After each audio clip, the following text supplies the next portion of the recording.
Donc je reprends.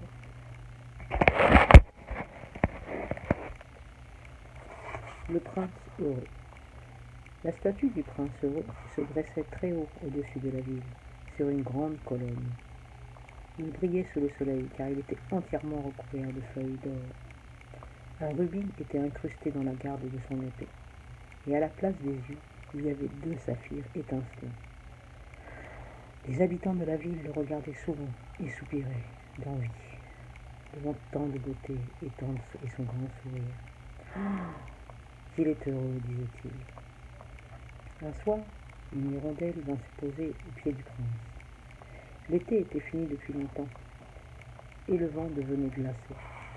Les amis de l'hirondelle étaient partis plusieurs semaines auparavant, chercher refuge dans un pays chaud. Si celle-ci était restée en arrière, c'est parce qu'elle était tombée amoureuse d'un roseau près de la rivière, et qu'elle ne pouvait supporter l'idée de le quitter. Mais dès les premiers froids, l'hirondelle avait compris qu'elle mourrait si elle ne partait pas bientôt. Alors, elle avait supplié le roseau de la suivre.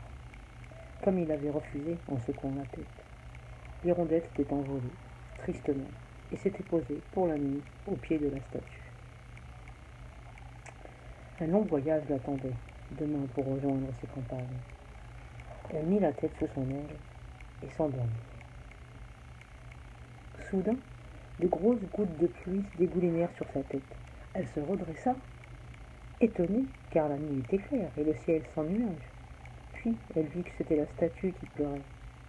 Ses larmes scintillaient au clair de lune comme des diamants. « Mais pourquoi pleures-tu » dit-elle. « Et qui es-tu » ? « On m'appelle le prince heureux » répliqua la statue. « Mais en réalité, je suis bien triste. Je vois tout ce qui se passe dans la ville, et il y a tellement de malheureux.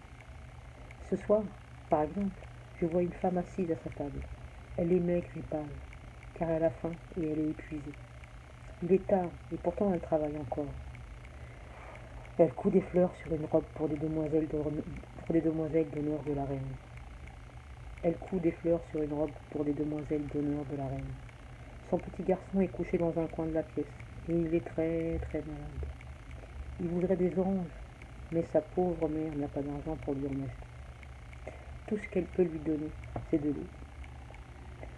Petite hirondelle, s'il te plaît, ajouta-t-il en soupirant.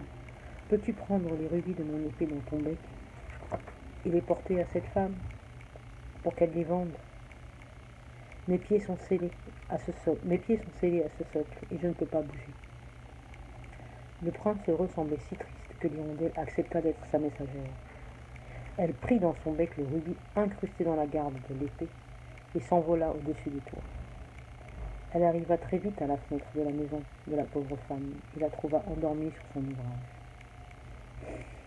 L'hirondelle posa le joyau près de son lit, puis doucement volta autour du lit pour donner un peu d'air frais au petit garçon bouillant de fièvre. Puis elle retourna auprès du prince heureux. « C'est étrange, dit-elle. J'ai ressenti une chaleur dans mon corps alors qu'il fait si froid. »« C'est parce que tu as fait une bonne action, » expliqua le prince heureux. L'hirondelle s'endormit. Le lendemain, elle volta dans la ville pour faire ses adieux aux oiseaux. « Je pars demain en Égypte, » disait-elle. Mais lorsqu'elle alla dire adieu au prince heureux, elle le trouva de nouveau en train de pleurer. « Que t'arrive-t-il » demanda-t-elle. « Eh bien, ma foi, je vois une mansarde de l'autre côté de la ville, » dit le prince. Un jeune homme est penché sur son bureau. Il doit terminer une pièce pour le directeur du théâtre. Mais il a tellement froid qu'il n'arrive plus à écrire. Son feu s'est éteint, car il n'a pas d'argent pour acheter du bois ou du pain. Une larme coula le long de la joue de la statue et éclaboussa la tête de l'hirondelle. « Petite hirondelle, » reprit le prince, « peux-tu, je te prie, prendre un de mes yeux de saphir et le lui porter ?»« Cher prince, dit l'hirondelle en se mettant elle aussi à pleurer, je ne puis te prendre un œil. »« Petite hirondelle, je t'en prie, fais ce que je te demande, supplia le prince heureux. Il semblait tellement triste que l'hirondelle battit des ailes, saisit son œil de saphir dans son bec et vola vers le jeune homme dans sa mansarde. Puis elle revint se poser aux pieds du prince. Il poussa un soupir de soulagement. Ah, car l'air devenait vraiment, vraiment très froid. Et une fois le soleil couché, elle se rendormit.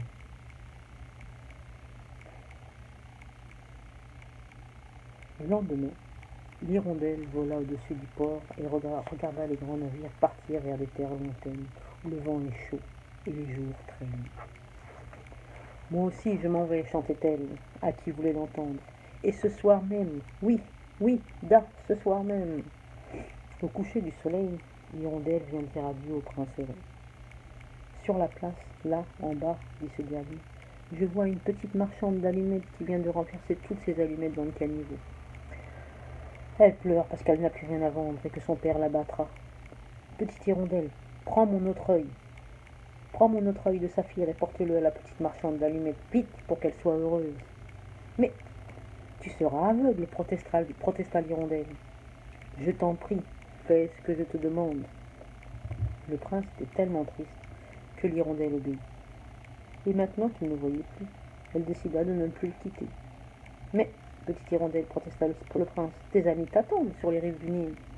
Tu ne peux pas rester seule et aveugle, dit l'hirondelle, avant de s'endormir au pied de la statue.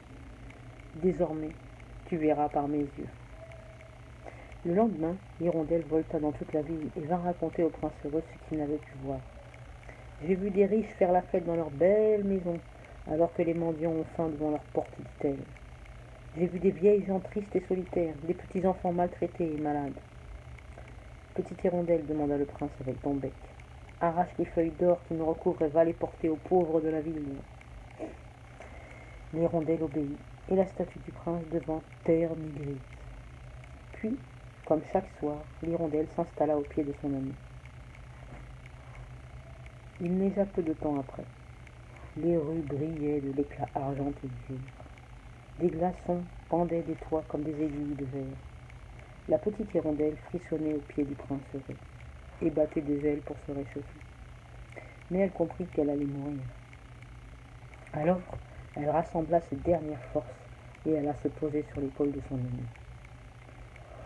« Au revoir, prince heureux, s'écria-t-il. Je ne te reverrai plus jamais. Je suis heureux. Je suis heureux que tu ailles enfin te réchauffer au soleil, petite hirondelle.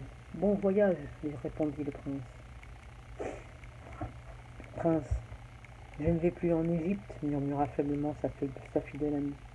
Je vais dormir d'un sommeil éternel. Elle déposa un baiser sur les lèvres du prince heureux et tomba à ses pieds, raide et morte. À cet instant, un étrange craquement retentit à l'intérieur de la statue.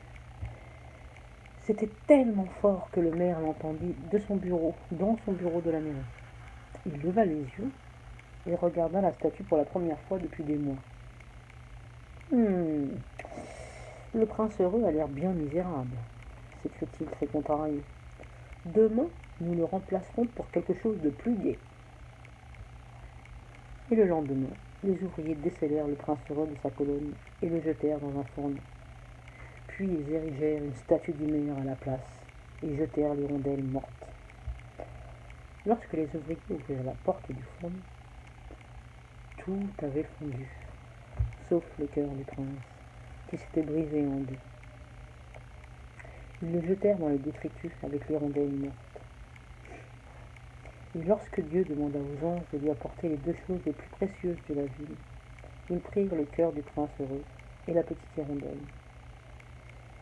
Et c'est ainsi, les amis, que les deux amis se retrouvèrent ensemble au paradis.